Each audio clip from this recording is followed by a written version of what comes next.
当初考虑到自己每天要开几十公里的路程呢，上下班，油车的费用实在太高了。听说新能源车能省油，感觉省油就等于省钱，所以说果断卖掉油车，换成了电车。如今开了3年多，终于知道网上关于新能源汽车的说法都是真的。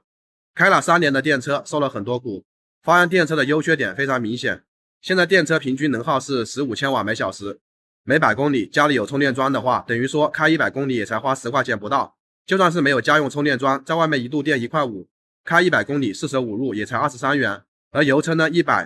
辆100公里的油耗6升的车算油省油了。要知道很多纯油的 B 级车平均要到8升甚至是9升每100公里，按照现在8块钱油价，开100公里妥妥的要50-60块了。即便是电车跑高速，100公里电耗要到22千瓦每小时，咱们呢用商用充电桩充电，开100公里才33块钱，就是比油车呢省了1半的钱。相比油车电车的省油优势非常明显。很多人疑惑，那电车每跑100公里能省下多少油钱呢？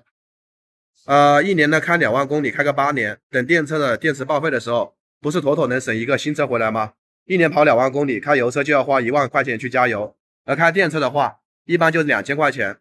开8年的话，电车比油车的话少6万4。但如果你以为开电车开8年能比油车省下这么多钱，那你未免也太天真了吧？电车的保险比油车贵，8年以后电车基本上电池都会衰减比较严重，虽然还不至于说开不动了，但续航300公里的电车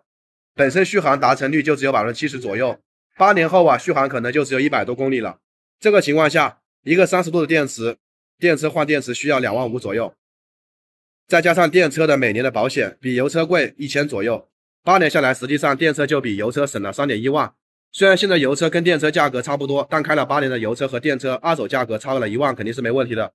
折算下来呢，每年开2万公里，8年后电车就比油车省了2万多而已。虽然省1块钱都是钱，但是这8年为了省这2万块钱，开电车需要受很多苦。首先电车节假日出行不方便，开油车遇到节假日基本上就是怕堵车，其他啥也都不怕，即便坏了到处都修车的，一点也不用担心。但电车不一样，电车每次出远门都是要跟自驾游一样，先做好充电的攻略，遇到堵车的话，人多的话车多甚至还可能为了充电耽误好几个小时在服务区里面。其次电车的维修成本非常高，之前开油车的高速上面和一辆电车发生了追尾的事故，结果把人家的激光雷达给撞坏了，光是修人家的车就花了4000，自己把油车就是把整个保险杠都换掉了也不超过1000。而且呢，电车要求在 4S 店维修保养，想要享受终身的质保的服务，就必须要在 4S 店更换原厂的纯正的配件。这样一来的话，电车的维修成本又会进一步飙升。明面上好像是比油车省了2万多，但这万一8年呢车内坏了，修车的钱就很快能把这个省下的2万块钱给花出去。最后呢，现在电车并没有油车那么安全，电车最怕的就是自燃。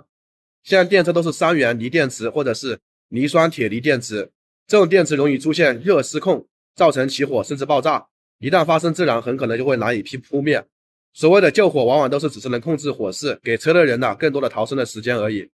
最终呢整个车都会被烧成空壳，有人行驶中就烧了起来，有的充电中烧了起来，更有的放在那里都不动都烧起来了。而燃油车只要你发动机没有问题，不漏油不改装，大功率的用电设备呢造成短路，基本上不会自燃，即便是自燃呢也能第一时间扑灭车子，后续还能够好好开。